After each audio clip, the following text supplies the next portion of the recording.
திருச்சிற்றம்பலம். இறை வழிபாட்டிற்கே உரிய இந்த இனிய மார்கழி திங்களின் 10ஆம் நன்னாளில் மாணிக்கவாசக பெருமான் அருளிய திருவெம்பாவையின் 10வது பாடலே இன்றைய நம்முடைய சிந்தனைக்குரிய பாடலாகும். அதிகாலை பொழுதினில் குளிர்ந்த பொய்கையில் நீராடியபடி சிவபெருமானின் பெருமைகளை கன்னி பெண்கள் பாடுவதாக அமைந்திருக்கிறது இந்த இனிய பாடல் அமைந்த சூழல். தற்பொழுது பாடலுக்குள் செல்லலாம். திருச்சிற்றம்பலம்.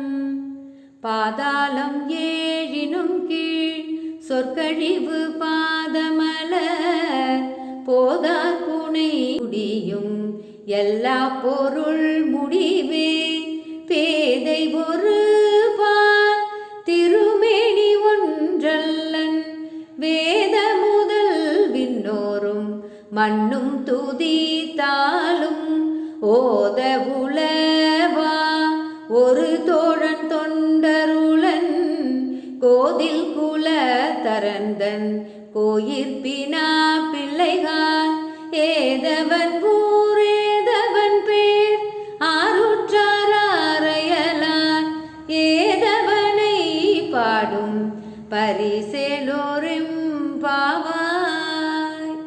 பாடலின் பொருள்: சிவபெருமான் திருக்கோயிலை சார்ந்து வாழும் குற்றமற்ற குலத்தில் தோன்றிய கோயில் பணிப்பெண்களே, பாதாளம் ஏழுக்கும் கீழே சொற்களை கடந்த எல்லையில் உள்ளன இறைவன் திருவடி மலர்கள். மலர்களை நிறைய சூடிய அவன் திருமுடி எல்லா பொருள்களும் கீழ்ப்பட மேற்பட்டுள்ளது. அவன் உமையை ஒரு பாகத்தில் உடையவன், அதனால் ஒரே திருமேனியை உடையவன் அல்லன். அவன் மறைகளுக்கு முதல்வன். விண்ணகத்தாரும் மண்ணகத்தாரும் அளவிறந்த காலமாக எந்தெந்த முறையில் பரவி புகழ்ந்தாலும் வரையறுத்து புகழ முடியாத உயிர் துணைவன்.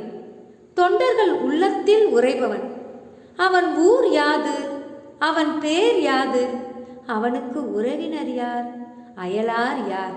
அவனை பாடும் தன்மை எப்படி கூறுவீர்களாக என்பதாக அமைகிறது இந்த இனிய பாடலின் பொருள். திருச்சிற்றம்பலம்.